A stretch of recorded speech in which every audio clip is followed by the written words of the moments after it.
Just before the start of one of the world's darkest conflicts, that of World War I, a man alive for 1,000 years seeks to end the world for himself and create everything anew.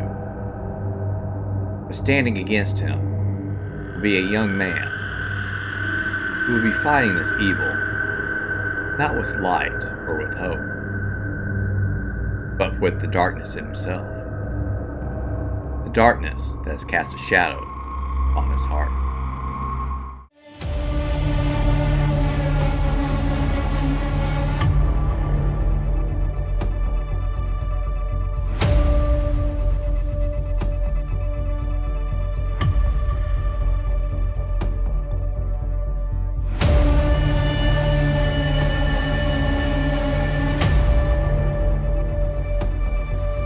Welcome to Pixel Horror.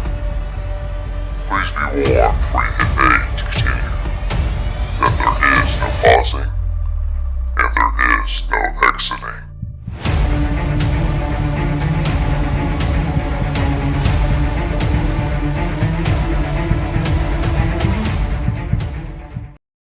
Hello, my friends. Welcome to the Pixel Horror video game podcast, the show where each episode we take a look at different video games, all featuring that same theme of, you guessed it, horror.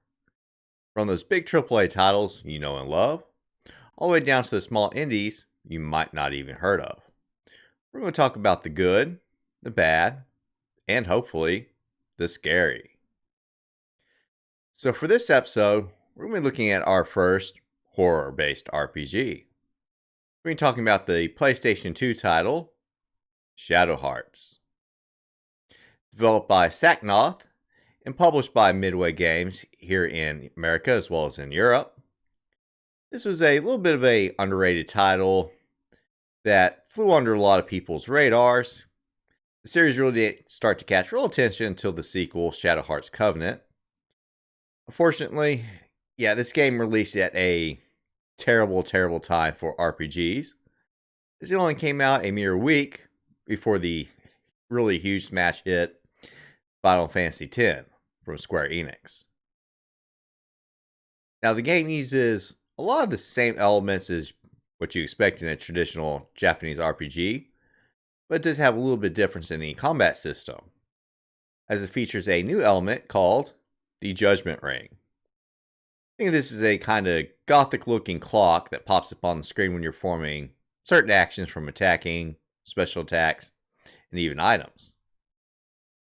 And on this giant clock, there's going to be several different orange zones. And this little hand is going to start at the top of the clock and spin around fairly quickly. As it crosses each of these orange zones, it's your task to hit the action button each one, or to successfully execute an attack. If you miss one of these zones, only the attacks that you actually see it in will fail, and no other zones won't get a chance for any further attacks. So if you hit the first zone and miss the second one, you will get your first attack, but you won't get a chance for your second or third one if that character has it. At the end of each of these zones, there'll also be a little small red zone where if you can land a hit in one of those zones, you actually get a special critical hit to do some extra damage. Now, upon its release, it did receive pretty much moderate reviews from people.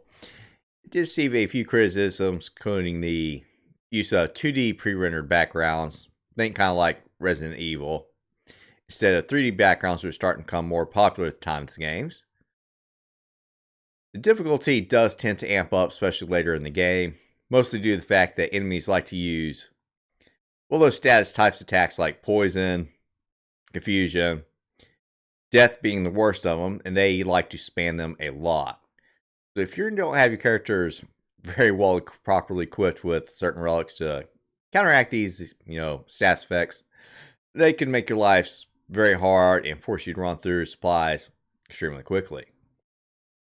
The game also got some criticism for the graphics at the time. While this was a step up from a lot of your PlayStation 2 starting games, like Summoner, which were fairly ugly, it hadn't quite hit that polish of some of the later PlayStation 2 games that came out. And especially at the time, it was being compared to Final Fantasy, which was a rather fantastic looking game. This one just didn't quite hold up in those levels.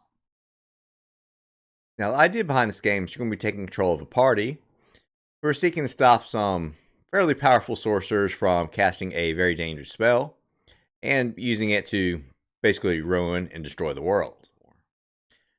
This is going to be taking place just before World 1. It's mostly going to be in China as well as later Europe. From a sales perspective, it's estimated this game sold only about 110,000 units, which is a fairly low number. It's definitely not a $1 million blockbuster that you saw with, well, Final Fantasy, Grand Theft Auto, Ratchet & Clank, some of these really big titles.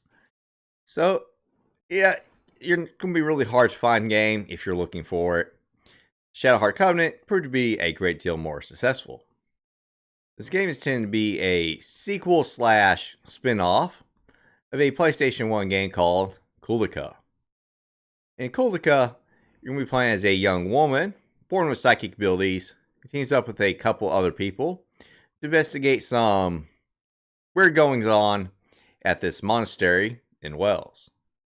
Koudelka was considered was fairly well received game, but considered a little undernoticed though, as it didn't quite match up to a lot of other big PlayStation 1 games at the time, like the Final Fantasy series, of course. So let's start by talking about the gameplay. As we kind of already discussed, it's a fairly standard Japanese RPG. You have a party of 3, which you could change out by talking to a certain character. Your characters each have 3 different bars you're going to be managing throughout combat. You're going to have your HP bar, which is your hit points. Your MP bar, which is your mana points or magic points. These are pretty standard to your typical RPGs. Hit points, you lose them all, you die. MP is used for your casting spells and various abilities. But you also have a third bar called the SP bar or Sandy bar. Now this bar works that each turn your character takes, they lose 1 point off this bar. Once the bar hits 0, your character goes into basically a madness type state, think Berserk, in which you lose all control of the character at this time. It does add a little bit of a complication in combats, as well as a new wrinkle is that you want to make sure that you're defeating enemies in a fairly timely manner, as losing all your characters can end in defeat for you. Now, the major exception is going to be your main protagonist, Yuri. He actually has a much larger health bar than everybody else. Now, the exception to this is going to be Yuri. He has a much larger SP bar than everybody else, but that's because that relies on his special ability. Whenever he uses it, this actually takes a large chunk off the bar, but gives him a massive power-up in return. Beyond that, this is your typical turn-based RPG. You explore different areas, at which point you could go to a kind of a world map, which looks like a fairly standard old type looking map, kind of brown tannish, with different markings on them representing different cities and areas that you could go explore. You'll find various equipment, as well as armor and items you can equip on your characters. And yeah, nothing you typically haven't seen. The big change in this game over everything else is that judgment ring we already talked about. Now let's talk about our characters. We're starting with our protagonists. Starting with our main protagonist who we'll be following throughout most of the game. His name is Yuri Hyuga. Yuri is a young man. He's born of a Japanese father and a Russian mother. His father had disappeared at a young age after being sent on a mission for the Japanese army to never return. And his mother was killed about the same time during a monster attack. But with the death of his mother, something in him, awoken. As some hidden power inside of him basically rose to the surface, power called fusion, which marks Yuri as a harmonoxer. A harmonoxer basically allows a person to absorb the souls of demons and monsters that they kill, and then if they can tame them inside their souls, they can actually transform into them and use their powers for themselves. A power that Yuri had inherited from his father. After the death of his mother, Yuri basically decided to use his newfound abilities and basically just wanted to destroy everything evil, whether it's monsters, demons, whatever.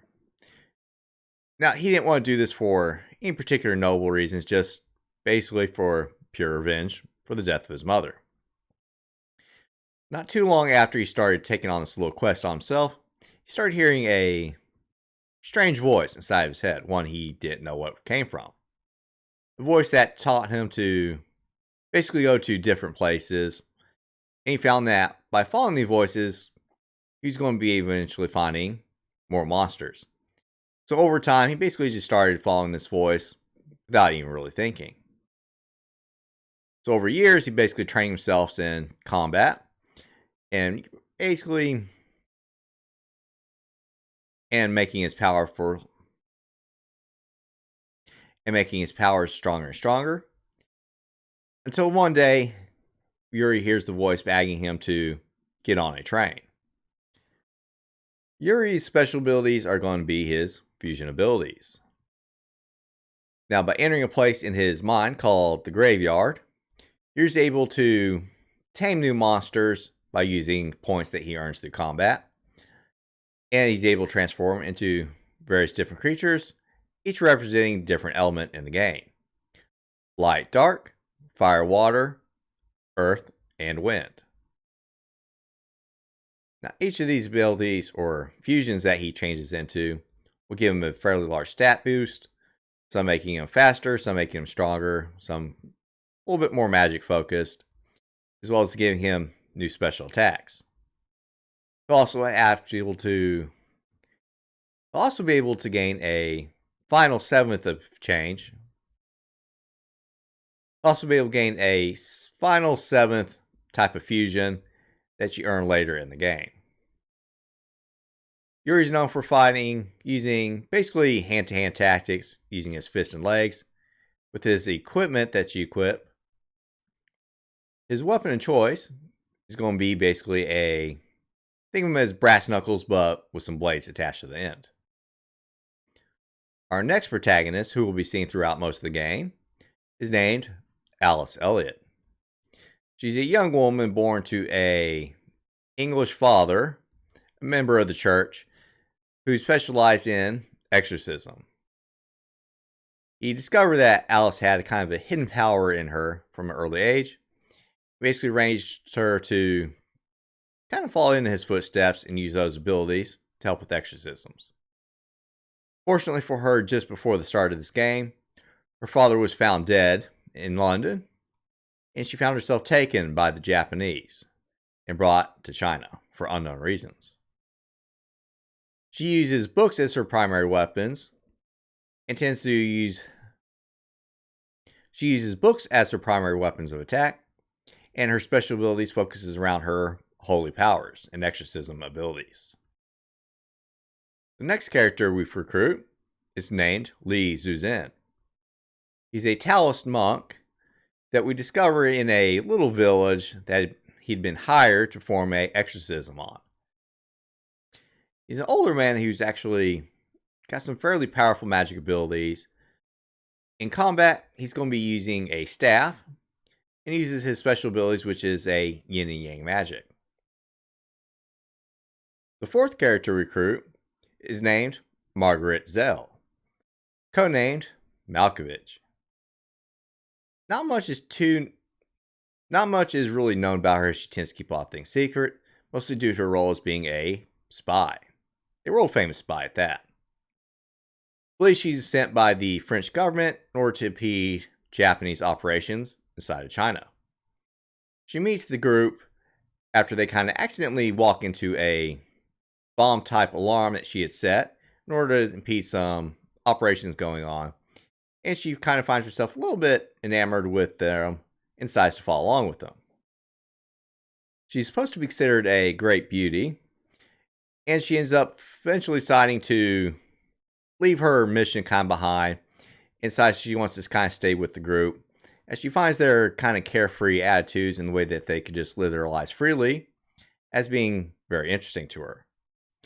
She fights using primarily modern type weapons like guns, and her special abilities are focused around her ability basically call in various spy type items like big old binoculars where she can inspect enemy HP and statuses, and even using her little radio to call in missiles and even bazookas and stuff like that in the game. Our fifth party member is named Keith Valentine. He's believed to be a 400-year-old vampire living in the castle known as Blue Castle in Eastern Europe. The party ends up meeting him while looking for a lost party member, and in the second half of the game, he's found life to be fairly boring at this time. But after meeting the group and seeing all the excitement going on around them, he decides to join up with them. He fights using a sword, and his special abilities are using a type of arcane magic, typically either using his vampire type like abilities, or even summoning various demon type things to, well, do some attacks for him. Finally, our last member of the group is going to be a young boy named Haley Brankett. He's a young man who's an orphan living in London. Operating out of a group called the London Rats, he ends up meeting up with the rest of the team and decides to help them out when they discover that a infamous killer known as Jack, or Jack the Ripper, is seeking to use a valuable manuscript in order to bring back his dead mother. Now, Haley's mother had disappeared several years earlier after being taken away in a witch hunt, and he hasn't been able to find her since. And his father had been gone even before he was born, believing having traveled to America, having no idea where he's at. Now, Haley uses basically slingshot. Now, in combat, Haley's going to use slingshots as his normal attacks, and his special abilities are going to be some ESP type attacks, which are mainly focused on stats type effects, making him your kind of support character for the group. We have a few NPCs which are going to be pretty important to the game, starting with a man named Roger Bacon. He's a fairly old alchemist who discovered a kind of imperfect form of immortality. We'll meet him fairly late in the game, and he's going to reveal a great deal of certain truths to us. Next up, we have Koudelka. She is the protagonist of the PS1 game Koudelka, and she disappeared for the events of the game, and it turns out she's actually the mother of Haley, and this is who he inherited his ESP powers from. She's being held in a mental hospital as she's trying to be used by some fairly bad people, and they're trying to break her spirits. But she's found some way in order to reach out into the world in order to find hope of not just escaping, but stopping the bad guys. Finally, we have Ben Hyuga. This is Yuri's father, an officer in the Japanese army. He disappeared years before the beginning of the game. He had been sent on a very important mission that ended up costing him his life. But his spirit lives on inside of Yuri, where he's been protecting him all this time. Let's talk about our couple primary antagonists. Starting with, Roger Bacon. But this isn't the real Roger Bacon. He's actually a man named Cardinal Albert Simon. He's an alchemist as well that trained underneath the real Roger Bacon, and he had used his alchemical abilities to achieve a more perfection of the immortality serum. But this isn't enough for him, and he's seeking to utilize the powers that lay dormant inside of Alice in order to cast a very powerful spell. We also have a very powerful Talos magician named Duha. He had trained with Zizang years and years ago, but he became corrupted by the powers that he was gaining and seeks to use the powers of Alice in order to cast a powerful spell in order to wipe the Japanese army from Japan or from China in the hopes of being able to take control of the world at one point.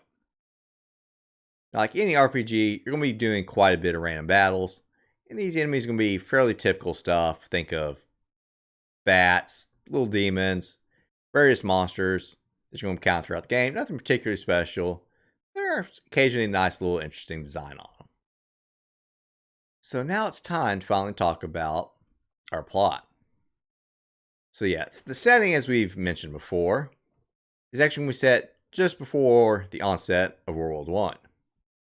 The first half of the game is going to take place in China, with after a very big event in the middle, it's going to move over to Europe. So the plot starts on a train, traveling through China. On this train is going to be a young woman named Alice Elliott, who's being escorted by a bunch of Japanese soldiers across the land. But during the night, a mysterious man wearing a fine coat and top hat starts to wander across the train. But as he approaches the back of the train where the soldiers have taken up, as he approaches the back of the train, the Japanese soldiers try and stop him. But they prove no match for him, as this man, as we come to find out is named Roger Bacon, is able to summon some very powerful demons, one which these Japanese soldiers have absolutely no hope of defeating. As he gets to the very slaughtering his way through the soldiers very effortlessly, he eventually reaches Alice. So approaching Alice, Roger Bacon decides to try and take her. But before he can make away with her, a young man wearing a trench coat appears in the train car door and challenges Roger. Roger sends his demon at him. While this young man loses his arm, he's able to grab the demon and pretty effortlessly manages to crush his head in his bare hand. Picking up his arm, he reattaches it and proceeds after Roger. But Roger's able to cast a fairly powerful spell, knocking him back, and starts to make away with Alice. This young man proceeds after her and ends up following them across the top of the train cars. Here he challenges Roger, but even in his fused state, he proves no match for Roger Bacon. But just before he can be knocked out completely, a mysterious power awakens in Alice and distracts Roger. And capitalizing on this moment, Yuri is able to smash a fairly big size hole in Roger's head. Grabbing Alice, he's able to jump off the train to safety, leaving Roger behind. From here, we've actually finally get introduced to our characters. Young woman Alice introduced herself as being a exorcist from Europe, and her savior, who up until this point had been just basically known as the rude hero, introduces himself as Yuri. And when she asks why he is trying to help her, all Yuri will say is that he's following some voice inside of his head. Traveling through the Chinese countryside, we're going to be introduced to our first couple of characters that will be joining us. Ziyu Zhang, who's trying to free a village that's under some sort of enemy or demonic type attack, as well as Marguerite, who is, just trying to create chaos. Both of them end up joining up Yuri and Alice, but it's not for too long before some people being led by a man named Duhai starts confronting the group and eventually makes away with Alice. Now at this point, Zhu Zhang starts to reveal that he'd been hiding some stuff back from Yuri. Turns out that many, many years ago, he'd actually teamed up with another man, a man named Ben, Yuri's father. And it convinced him in order to help stop Duhai, because Duhai was trying to cast a very powerful spell. One that would grant him very powerful abilities. By summoning a kind of godlike being from another world. Thankfully, Ben and Zhu Zhang were able to combine their abilities to defeat Duhai. But not before Duhai was able to complete the summon, and a being known as the Seraphic Radiance was summoned to the world. Not sure what else to do, Ben was left with a little choice, but to try and fuse with Seraphic Radiance in order to stop it. But this proved to be too much for him, and while it was able to stop the Seraphic Radiance from fully entering the world, it cost Ben's life. Duahai, been left fairly weakened from the battle, was able to escape, and after all these years, he finally found a way in order to recast the spell. By using a special power that had been residing inside Alice Elliott, once seems to only be coming into the world every 100 years or so. From here, the party makes their way to Shanghai. In the middle of the city, which resides a giant tower that Duahai performs all of his operations from, and seeking to cast this powerful spell. Finding their way to the top, they finally confront Duahai and find that he's not trying to actually call the Seraphic Radiance to wipe out the Japanese army like he originally intended. This time, he's actually seeking to perform a reverse form of the spell, which would summon this godlike being to this world so that he could join with it and gain his powers. Now, the party is able to battle him, and thankfully, they're able to defeat him, this time for good. But, much like as with Ben's father, the Seraphic Radiance spell ended up going through and was brought into our world. And much like his father, Yuri saw the only option of being able to perhaps defeat this thing is to attempt to fuse with it. Now, unlike his father, he is able to complete the fusion, but what he fuses with ends up being way too powerful for him. And he ends up losing control of it, and it forms a pretty devastating attack on the city, before flying away to disappear far to the west. Several months later, Alice, Zhuzhang, and Marguerite find themselves having tracked Yuri to Eastern Europe, to a small castle long since, to a castle hidden away in the forest. In this castle, they meet its owner, a lord called Keith Valentine, who he finds being a very old vampire. And from Keith, they learn that a strange man had basically taken up residence in one of the towers of his building, but due to his kind of uncaring attitude, he just kind of left the person up there. Going up there, they're able to find that this person is none other than Yuri. And he's been driven basically to a form of madness. Madness that is almost broken his mind. But Alice, using her powers, are able to enter Yuri's graveyard. And there she meets the Four Masks. These mysterious beings that were basically demons that Yuri had slain years ago. They've taken up some sort of residence in his mind as some kind of caretakers. And with them, she makes a special deal. That if they'll free his mind, allow him back to her, that when it comes time that things are too much for Yuri, and the mouse inside him has built too much, that instead of his soul, they can have hers. Taking this deal, she's freed from their mind for this time, and Yuri gains back his.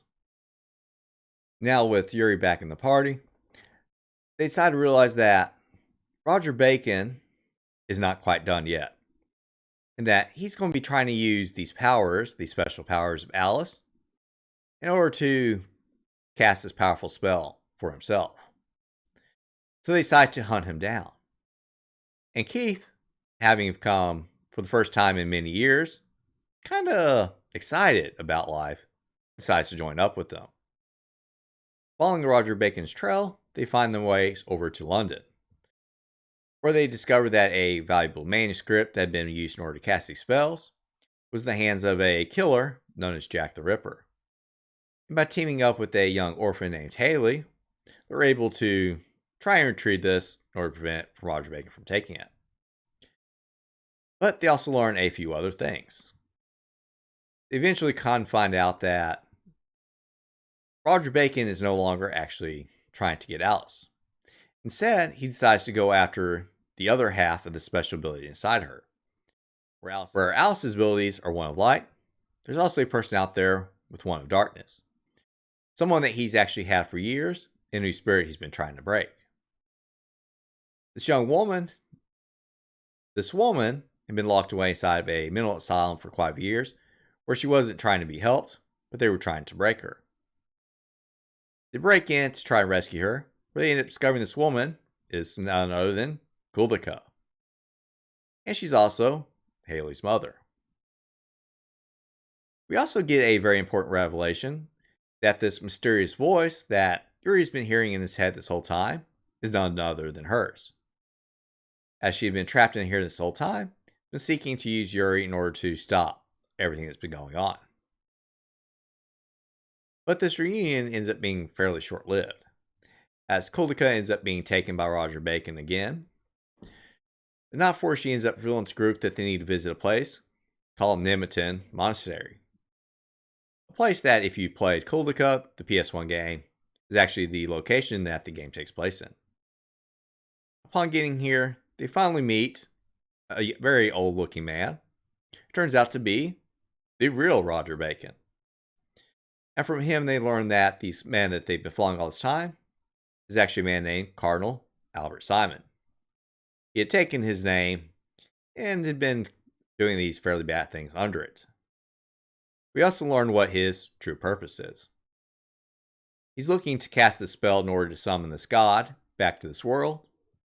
But unlike Duhai, who sought to either wipe out the Japanese army or to kind of absorb his power for itself so he could rule the world, Albert Simon's mission is something much more sinister. He's seeking God here to destroy everything. Destroy everything so he can remake the world for himself. In order to complete this ritual, he requires the use of a basically beacon called a Nemito float. Something had been hiding underneath the monastery for untold time. With this float finally cast into the sky, Roger Bacon uses his powers to teleport the group to it. Finding their way across the float, they eventually counter Albert Simon, where they confront him and defeat him for good.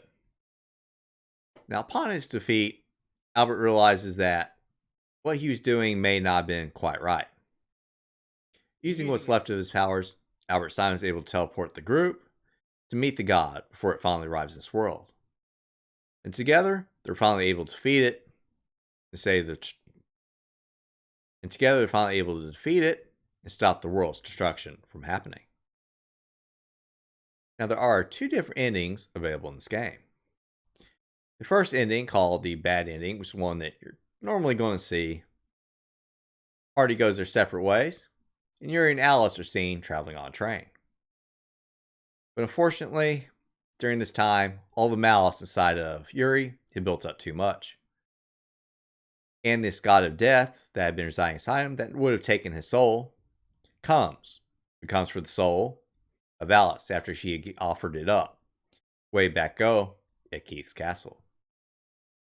Finally getting to their stop, Yuri realizes that she's no longer there and decides to live his life for her.